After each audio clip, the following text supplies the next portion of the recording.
Hai, assalamualaikum warahmatullahi wabarakatuh. Jumpa lagi dengan gue Yanti Yusuf di Tegar Hongkong Channel. Guys, hari ini kita sharing-sharing lagi. Kita sharing hari ini akan membicarakan masalah-masalah sepele, pemikiran yang sepele, maksudnya yang kemungkinan akan menyusahkan bahkan membinasakan kita sendiri. Nah, tapi sebelum kita mulai sharing hari ini, ada baiknya kita bersyukur terlebih dahulu karena alhamdulillah hari ini kita masih diberikan kesehatan, keselamatan, dan insya Allah lu di sana juga tetap sehat, selamat, dan bahagia bersama keluarga tentunya. Amin ya robbal alamin. Nah, guys, hari ini kita akan bicara masalah-masalah yang sepele, terutama pada pikiran yang sepele yang akan justru menyusahkan atau membinasakan kita sendiri dan membuat kita justru tidak bahagia, begitu terasa begitu berat. Nah, masalah-masalah apa yang biasanya? Nah, karena biasanya ada dua kategori orang yang memilah-pilah masalah. Ada orang yang menganggap segala sesuatunya menjadi mudah sehingga dia lebih terasa ringan menghadapi segala sesuatu atau segala permasalahan yang ada, baik pada dirinya maupun pada keluarga maupun lingkungannya. Dan ada bagian orang juga yang menganggap semua permasalahan menjadi berat sehingga dia juga susah untuk bahagia, bahkan justru akan membinasakan dirinya sendiri.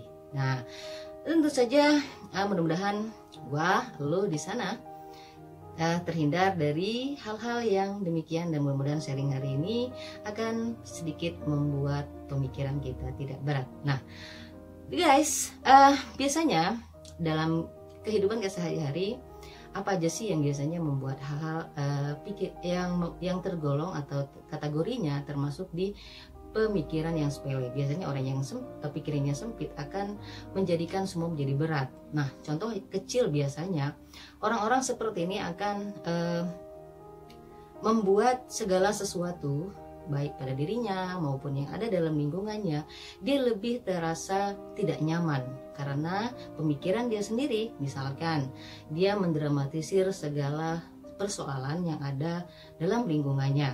Nah, biasanya hal-hal yang sepele yang justru didramatisir oleh dirinya yang kemungkinan dia akan berlindung dari permasalahan agar tidak dicela, tidak dibenci oleh masyarakat atau lingkungan sekitarnya. Kemungkinan aja ada rasa takut dibenci oleh istri, yang istri takut dibenci oleh suami, orang tua takut dibenci oleh anak, takut dibenci oleh kerabat, teman, dan lingkungannya. Dan pastinya biasanya ini hanya perasaan dia saja, jadi dia terasa lebih berat apa yang harusnya tidak terasa berat. Nah, tapi karena pemikiran dia sendiri, kerasa ketakutan dia sendiri, dia mendramatisir semuanya, segala persoalan yang contoh lagi nih, kita kasih tahu ya, biasanya seperti ini.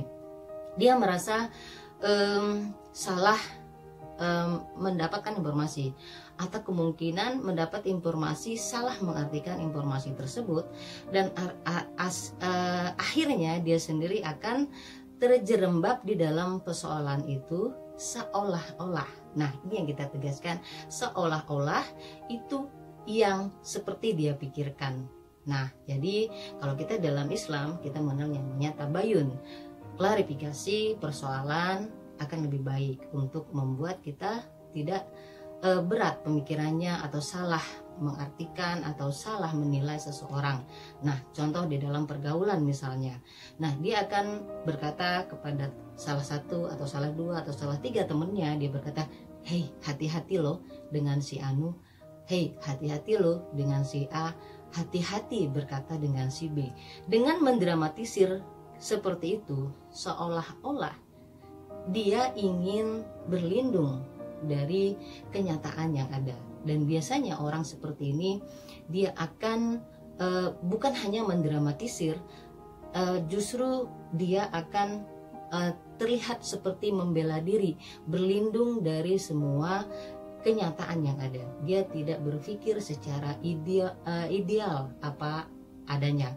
Nah, bahkan ahli jiwa mengatakan bahwa buatlah batasan yang ideal atau yang wajar terhadap suatu persoalan. Nah, bahkan di dalam Al-Quran pun disebutkan ya, kalau nggak salah itu di surat Al-Anfal ya, saya nggak hafal suratnya, itu pun mengatakan bahwa eh, buatlah hal yang sewajarnya, yang sepantasnya untuk menentukan cara kita berpikir.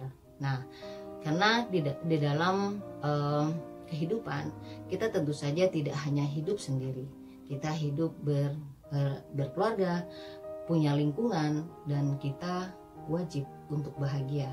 Dan cara mendapatkan bahagia justru terhalang dari pemikiran-pemikiran yang kita timbulkan sendiri. Contoh nih, biasanya kita yang emak-emak, terkadang gara-gara kita mecahin piring, kita ngamuknya luar biasa, bla bla bla bla, karena si anu kan. Bahkan bisa jadi kita nyalahin orang yang ada di sebelah kita, yang kemungkinan dia tidak ada sangkut pautnya dengan pecahnya piring tersebut. Misalnya kita menyuci sesuatu kemudian kena lunturan, ya misalkan kena lunturan baju. Nah, kita bisa aja menyalahkan bajunya. Baju ini luntur, ada sesuatu, maksudnya ada sesuatu yang untuk kita salahkan, padahal kita sendiri yang salah. Kita kurang berhati-hati, kita juga tidak tenang menghadapi segala persoalan itu. Guys, mungkin hanya sebatas ini dulu perbincangan kita mengenai hal-hal yang sepele, karena biasanya hal-hal seperti ini juga yang kadang kita lupakan. Kita berusaha membahas hal yang berat, hal yang di luar kadang-kadang kita tidak bisa menyelesaikannya, tapi hal yang sepele kita lupakan sehingga membuat kita terhalang untuk bahagia, bahkan tersenyum pun kita tidak bisa. Akhirnya kita terhalang, tidak bisa bergaul, tidak bisa menjalin silaturahmi, dan tidak jarang biasanya memutus tali silaturahim karena hal-hal yang sepele yang sebenarnya kita pikirkan sendiri.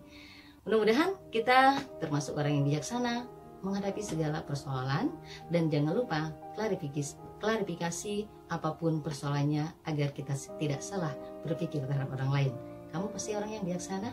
Mudah-mudahan kita semua bahagia terhindar dari hal-hal yang mengakibatkan kita tidak bisa bahagia dan berpikir berat.